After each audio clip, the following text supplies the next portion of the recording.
What's up everyone, welcome to today's video. Welcome to the Video Game Fight School channel. Thank you very much for tuning in. So today we're going to be revisiting the comic origins for Gotham Knights. And when I say comic origins, it's now arbitrary because when we used to talk about this particular topic, we used to come at it from the perspective of where developers were getting their ideas for framing the video game Gotham Knights. That is with villains, plotline, stories, character arcs, and all of the above.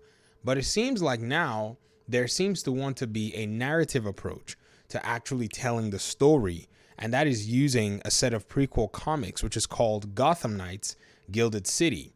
Now, these are a set of comics that will be a prequel, or will at least serve as a narrative prequel to what had happened before the Gotham Knights game went into existence, or before the events of Gotham Knights became a reality. Now, there is an article here that actually highlights it, and it talks about a few things, and this was actually documented about a month ago, if anything.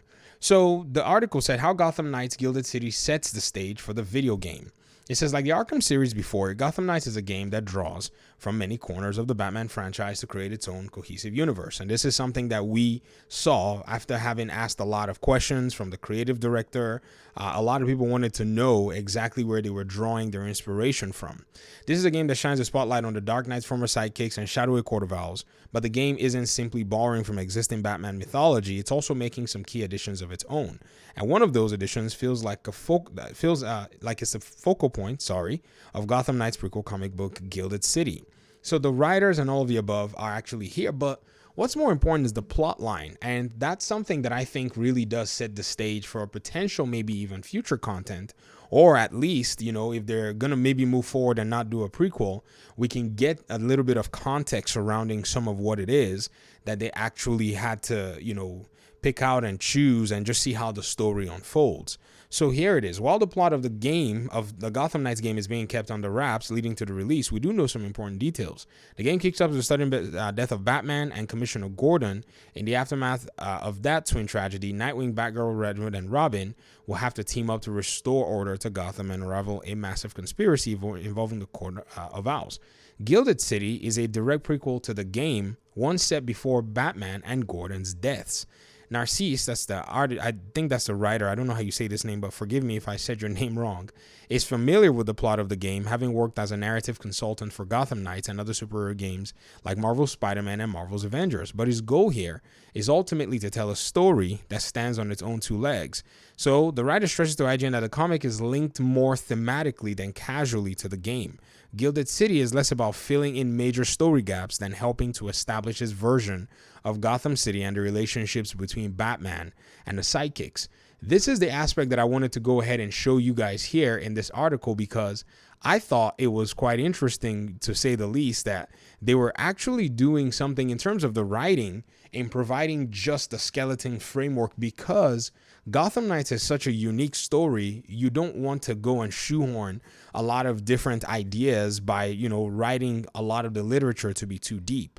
So my guess is the editions of Gilded City are probably going to be published once, and then there's not going to be any prequel, which would then allow for the developers to continue to, expand their story if they so choose to follow different directions and go different ways.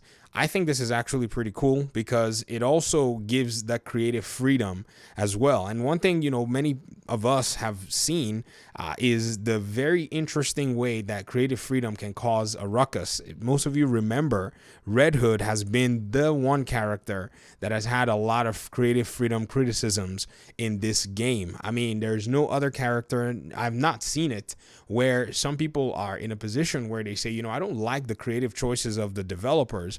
Even though there is a canonical basis for it, many folks still tend to throw that aside and want to say, oh, well, it doesn't matter. We didn't like those comics. We don't care about those aspects.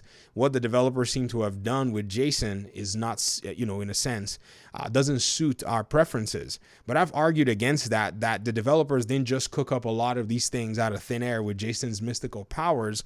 They took the basis of that from another comic and implemented it here in the game. Now, Could it be that they implemented it in excess?